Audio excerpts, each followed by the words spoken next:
Welcome back. I am really glad I decided to do the recap in parts and get those first 5 games out of the way, because man, when they save all the games for the end of the night, you're saving your games for when I'm really tired. So it's kind of mean, NHL, but at any rate, all right, and to the East Coast, of course, everybody's asleep by now. So we'll start things off looking at Montreal and Toronto, a game which people may have stayed up to listen to me recap. I don't think so. But it was Allen versus Wall in this one. Early O'Reilly shot was saved. I thought he fit in really well out there, honestly. Shots are 3-1 Toronto, 3 minutes in. The Leafs had pressed at 6 minutes. Aston Reese has a shot that's held. Drouin with a net drive, that's defended. The Habs press at 8 minutes. The shots are even, 7 apiece at the halfway mark. So both teams playing well to start, and a decent amount of opportunities being generated. Belzile then has a screenshot that's held. Aston Reese and Achari are denied. Achari was good tonight too. Nylander fires one wide from in close. Armia has a chance that's blocked. The Habs press with 1.5 minutes left.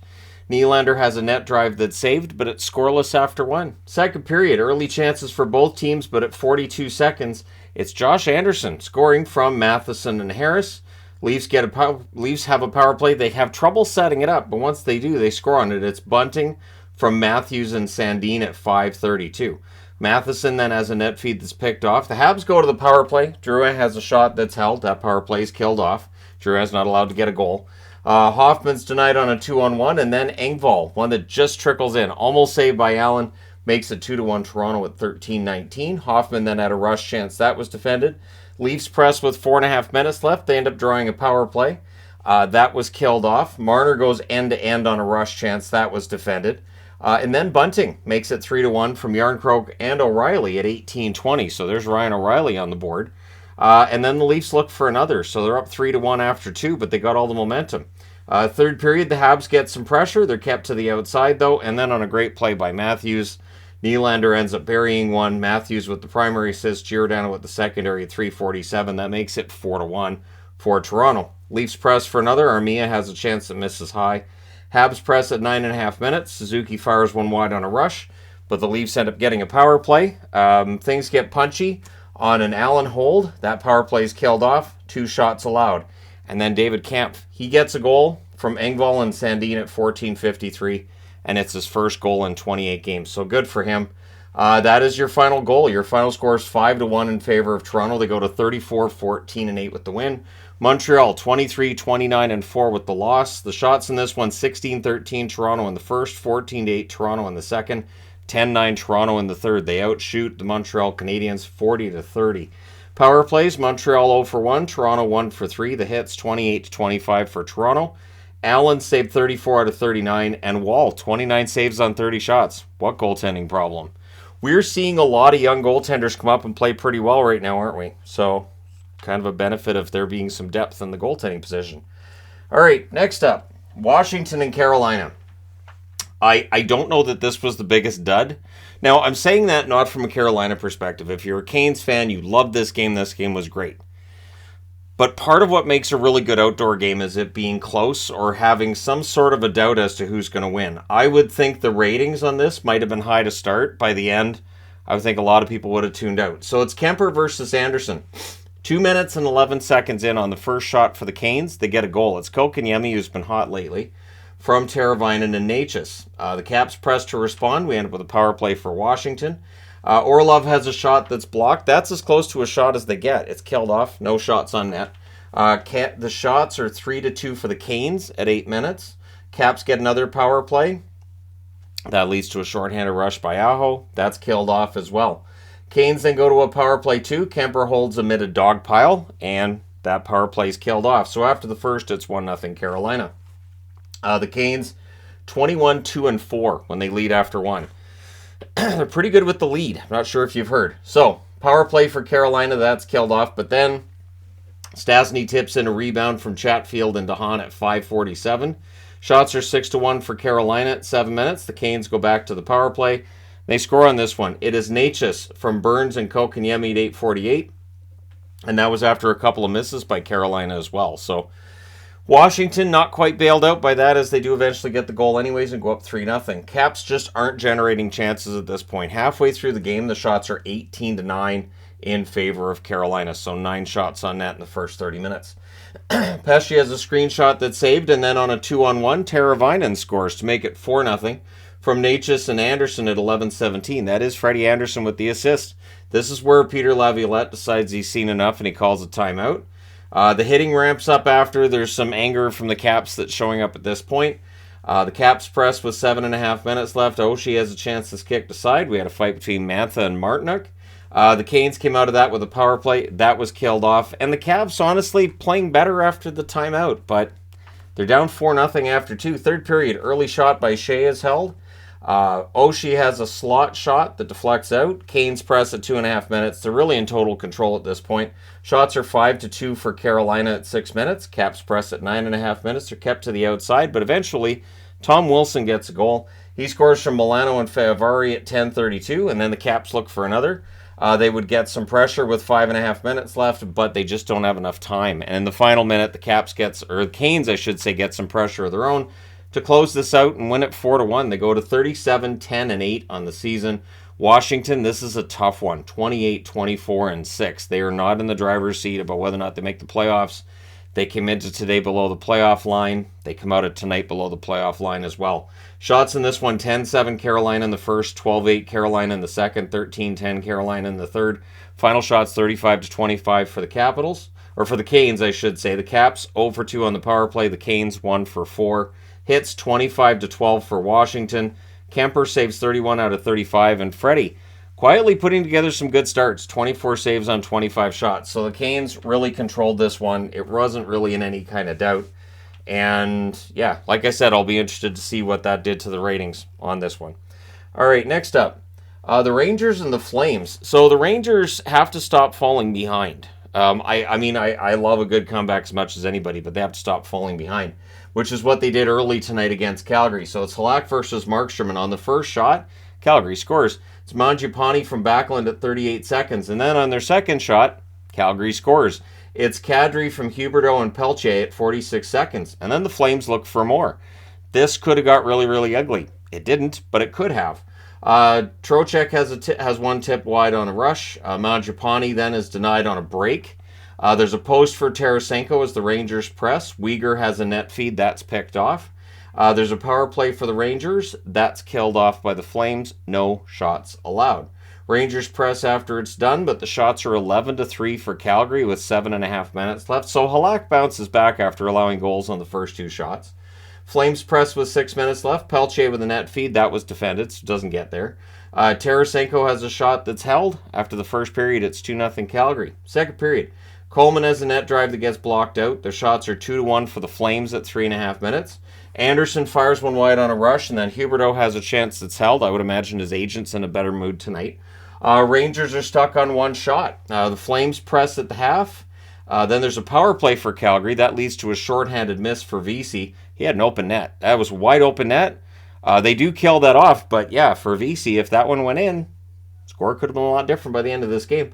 Trocheck's denied out of the box. Hedl was then robbed on a rush, and then Tarasenko, a one-timer from the side of the net. No chance for Markstrom there. Trocheck and Panarin with the assists at 16:53.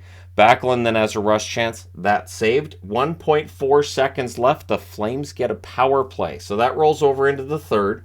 Toffoli's denied from the side of the net, and then the Rangers finish the kill. So very important to finish that kill to start the third period. Then there's a press by the Rangers at 3.5 minutes. There's a near miss from Mangiapane.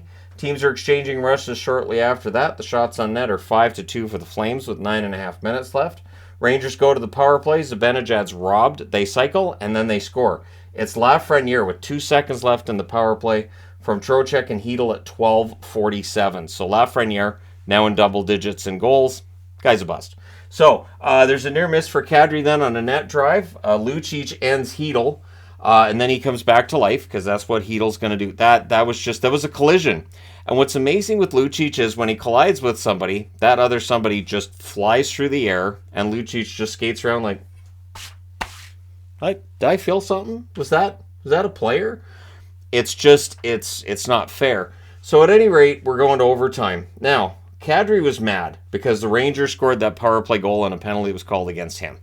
Clearly had some words for the ref that weren't very kind, and the referee decided, you know what, I've had enough. So he threw him out of the game. and sent the linesman over to get rid of him. Didn't go over and do it himself. Sent the linesman over to get rid of him. So the Rangers control early. This is not a power play situation, but the Rangers control early. And then the Flames get a power play. So now the Rangers are mad too. And while they're still angry, Backlund would score the power play marker at 1:28. He tips that one in. Huberdeau and Anderson with the assists. So this could be a big win for Calgary. Again, it's always fun when you're winning. They go to 26-19-11 with the overtime win. The Rangers 33-14-9 with the 3-2 loss. I don't think this is a big deal for the Rangers other than stop falling behind. That's my request. Shots in this one, 13-7 Calgary in the first, 9-8 Calgary in the second, 9-4 Calgary in the third. In the overtime, both teams had one shot. Calgary is the one that matters. Final shots 32-20 in favor of Calgary. Power plays, the Rangers 1 for 2, Calgary 1 for 3. Hits 26-21 for the Rangers. Halak saved 29 out of 32, so he saved 29 of the final 30 shots he faced. Markstrom saves 18 out of 20, which is too bad because I thought Markstrom had a really good game, and yet he comes up with just the 900 save percentage. But yeah, I thought he played well. All right, next up, Philadelphia in against Vancouver.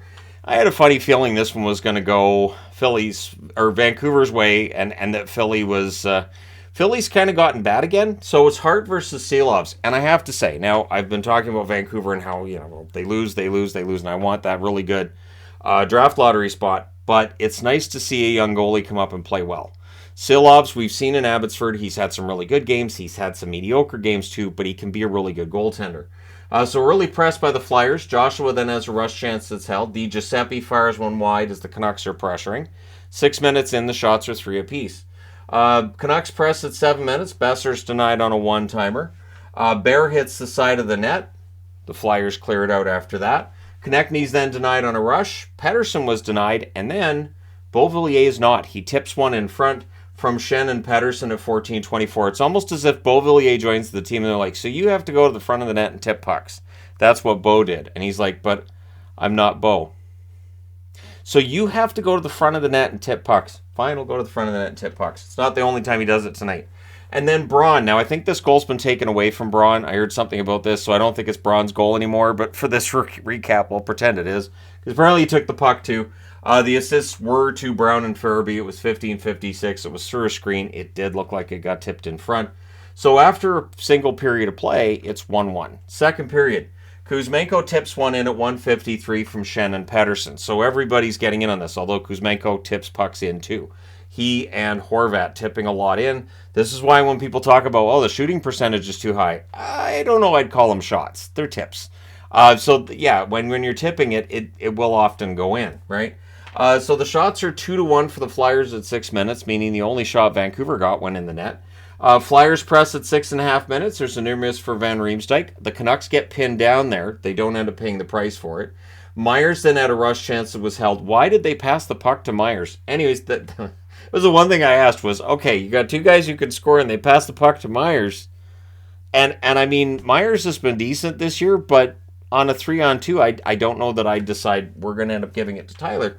So the Canucks have a 3-on-2 that's defended. If your name's Tyler, I apologize.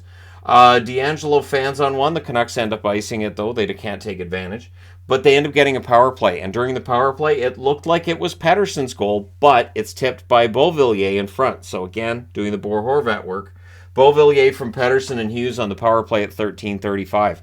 So suddenly the Canucks have a 3-1 lead. Podkolzin nearly adds one. Some pressure by the Canucks there. And then there's a power play for the Flyers, and they score on it because even with all the changes, Philadelphia proving Vancouver's penalty kill still sucks. It is Frost from Konechny and Ristolainen at 17:28. The Canucks then get a power play that's killed off before the end of the second period, but after two, scores 3-2 in favor of the Canucks. Third period. Flyers press at 2 minutes. Beauvillier then was denied on a rush. He was going for the hat trick, of course. Shots are 3-2 for the Flyers at 5.5 minutes. Kuzmenko with a net drive. He mishandles and loses the puck there. But Di Giuseppe, after Besser gets denied, Di Giuseppe gets one at 10:04, and that was where Hart thought he had it. He didn't. Flyers press to answer. The goalie would get pulled with 3 minutes and 31 seconds left. With 2:22 left, it becomes a 6-on-4. Well, the benefit of that is you just fire it down the ice. There's no icings. So Even better, Pettersson's like, well, why don't I just hit the empty net? Sure. So he hits the empty net for the empty netted shorthanded goal at 18:03. This is what Horvat used to do too, right? The shorthanded empty netters. And then Pettersson enjoyed that so much, he hit another one when they pulled the goalie again at 19:19. That one from JT Miller and Ethan Bear. So two shorthanded empty netters make this one a bit of a laugher. 6-2 for Vancouver. They go to 22-30-4 with the win. Philadelphia 22-25-10 with the loss. So Tortorella wanted to make sure they were playing games that matter. I don't think they are now. Shots on net, 11-10 Vancouver in the first, 12-4 Philly in the second, 15-8 Philly in the third. Final shots 37-23 for the Flyers. Silovs was very good. Power plays, both teams 1 for 2. The hits 31-24 for Vancouver. Carter Hart saves 17 out of 21. Silovs saves 35 out of 37. And what did he say in the post game? He just felt more comfortable. Felt comfortable tonight, so he just went out and played his game. There it is. So the Canucks end up getting the victory, and now I need to change sports. Okay, so let's get to the ridiculousness that was Arizona and LA. This was insane. So it's Vejmelka versus Quick. The Cylon helmets again for the LA Kings. I'm really glad they've started wearing that third again. It's fantastic. Kings press at 3 minutes. The shots are 3-0 in their favor at 4.5 minutes. The Kings press at 6.5 minutes. The Kings then get a power play, and they score on it. It's Fiala at 8 minutes. The Coyotes still have no shots. Now, they did do a rebound or a review to confirm that the puck crossed the line, which it did. And there you go.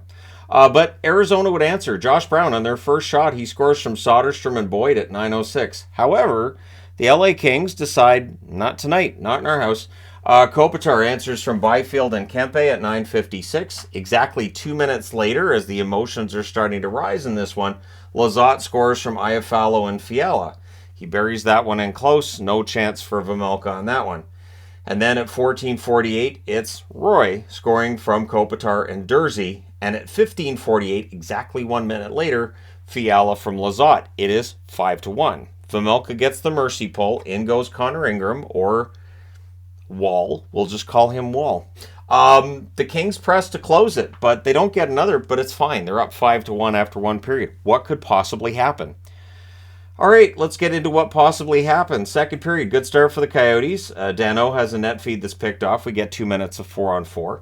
Coyotes press at 6.5 minutes. Michelli's denied. Valimaki can't bury one. Keller ends up hitting a post. Kings get a power play. That was killed off. The Coyotes draw a power play, which actually ends up being a 5-on-3. During the 5-on-3, most teams will score. Arizona is most teams. Keller gets the 5-on-3 goal from Michelli and Valimaki at 15:40, but then the Kings kill the 5-on-4. So the Coyotes have a really good second period. They do score that one goal, but it's still 5-2 after 2. What could possibly go wrong? Third period, 37 seconds in, Keller's what goes wrong. He scores from Hayden, and that makes it 5-3. Then Gabe Vilardi was denied in close. Coyotes get a power play, and 2 seconds after that power play ends, they score. It is Boyd from Michelli and Mosier at 7:06. Again, Michelli is a very good rookie. Fisher would then tie the game at 7:50. So 44 seconds later, we've got a 5-5 tie. Kings press to answer. They get a power play with 5 minutes left. Or they pressed with 5 minutes left. They got a power play with 2:59 left. If I could read my own notes, that'd be great. We get a post for Fiala out of that. That's killed off. So we go to overtime. The overtime, Hayden loses the handle on one. Stetcher defends on a Fiala rush. The Kings get a power play. They get a bunch of shots, but it's killed off because Wall. So we go to a shootout. In the shootout, the Wall crumbles a bit. Vilardi and Kempe are able to bury it. Arizona's unable to get a goal, so that's your winners right there. LA holds on, and they win this one 6-5 in a shootout. They go to 32-18-7 with the win. Coyotes, hard-fought point. They're 19-28-9 on the season. Now, shots in this one, 15-6 LA in the first, 15-7 Arizona in the second, 10-9 Arizona in the third, 6-1 for LA in the overtime. Final shots, 37-32 for the Kings. Power plays, 1 for 3 for Arizona, 1 for 4 for LA. Hits, 31-19 Arizona. Vejmelka, 9 saves on 14 shots. And then Ingram saved all 23 shots in relief. He hasn't allowed a shot, or allowed a goal, and I think it's 113 minutes of game time. Jonathan Quick, 27 saves on 32 shots. He had a rough night, but he gets bailed out by the shootout victory. So, yeah, interesting night in LA. Next up, Buffalo and San Jose. So this was one that I think San Jose is going to look back on and say, you know, we probably should have won this. I did think for large stretches of this game that San Jose is the better team. So it's Luukkonen versus Kakkonen in this one, which I thought was fun. There's a press by the Sabres at 2.5 minutes. Eventually, Cousins gets one unassisted at 3 minutes and 1 second. So Buffalo gets the lead early. Sabres press for another, but the shots have evened up at 7 minutes into this. Sturm can't bury one in close. The Sharks press with 7 minutes left. Eventually, Svechnikov tips one in from McDonald at 16:49. Then with 1:32 left, the Sharks get a power play. So that rolls over into the second period. The Sabres do finish the kill. Sharks press at 1.5 minutes. The shots are 3-0 in their favor 4 minutes into the period. Then there's a post for Jost as the Sabres press, and I wish there was a way to do that it didn't rhyme, but there just isn't one. And then power. On the first shot of the period for Buffalo, they score. From Tuck and Skinner at 6:26. The Sharks look to answer. Carlson to LeBanc, near miss. And then on a good press, San Jose does answer. It's Barabanov from Carlson and Asamont at 11:57. Couture then can't bury one on a 2-on-1. The Sharks press with 5.5 minutes left. Yoki Haryu's denied. There's a near miss for Skinner. He would remember that. Yoki Haryu's denied. Sabres go to the power play. That's killed off. And then things get kind of scrummy on a Kakkonen hold. I don't normally put that on the board anymore because people are like, it's not a scrum, stupid hockey guy. That's a rugby thing. Do you even know what a scrum is? Okay, we've called them hockey scrums for years, but fine. But this was a scrum. There are a lot of punches being thrown. We get 2 minutes of 4-on-4 coming out of that. Nothing happens out of that, though. Third period, shots are 4-0 Sabres 1.5 minutes in, so they came out wanting to end this. There's a post for Thompson on a rush, and then on a 3-on-1 that followed, Thompson's denied. So Thompson decides, fine, I won't get the goal. And on a great play, he sets up Skinner at 9:52. Suddenly, Buffalo has a 3-2 lead. Sabres press for another. Couture prevents a goal for Thompson. He's not allowed to get a goal in this one tonight. Gregor nearly jams one in, but goal line stand by Luukkonen. Near miss for Girgensons as the Sabres press. LeBanc has a net feed. That's picked off. With 2:06 left, the Sharks call a timeout. They'd pull the goaltender. And at 18:59, Tuck hits the empty net from Dahlin, and that makes your final score 4-2 for the Sabres. They go to 28, 22, and 4. And considering everything else that happened tonight and today, Buffalo's right back in the hunt for a playoff spot. San Jose 17, 29, and 11 with the loss. They're not in the hunt for a playoff spot. Shots in this one 14-5 San Jose in the first, 13-8 San Jose in the second, 18-8 Buffalo in the third. Final shots 35-31 San Jose. Both teams go 0-for-1 on the power play. The hits 19-12 San Jose. Luukkonen saves 33 out of 35. Kakkonen saves 27 out of 30.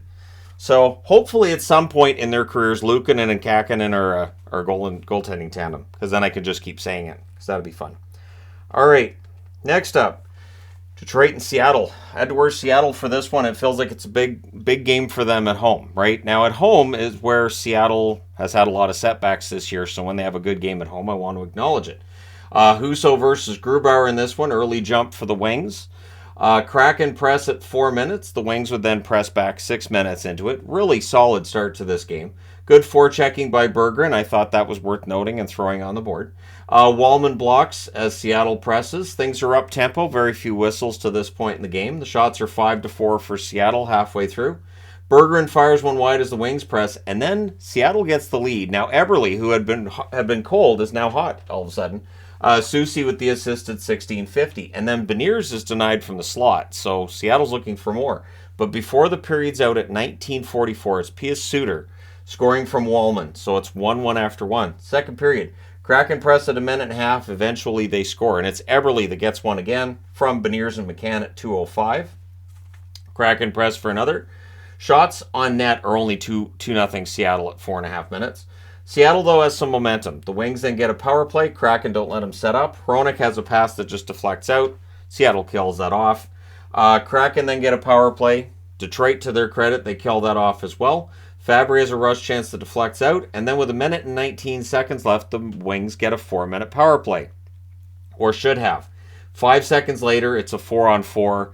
Derek Lalonde was not happy. He was choked at that penalty being called 5 seconds into the 4-minute double minor. So it's a 4-on-4 goal that ends this. Alexiak, at least second period. Alexiak from Beniers and Eberle at 19:52. That makes it 3-1 Seattle after 2. Third period. The Wings, of course, the power play would start again once that 4-on-4 was done. They got a good cycle out of it, but it's cleared out by Seattle. They do kill that off. Shots on net are 2 apiece at 4 minutes, and at 4:49, Tolvanen scores from Sprong. So now I think it's 11 double-digit goal scorers they have. And I mean, they have in that Tolvanen scored 10 with Seattle now. Shots are 4-2 for the Kraken at 6.5 minutes. Sundqvist has a net feed. That's blocked. Fabry's then denied as the Wings press. Near misses for the Wings all over. Just so many that are so close but not quite on net. Kubalik hits the side of the net. Goalie pull happens with 3.5 minutes left, and Detroit would score. It's Dylan Larkin. He scores at 17:39 just to keep things interesting. And then in the last minute, I don't know what was said to Brandon Tanev. He was not a happy camper.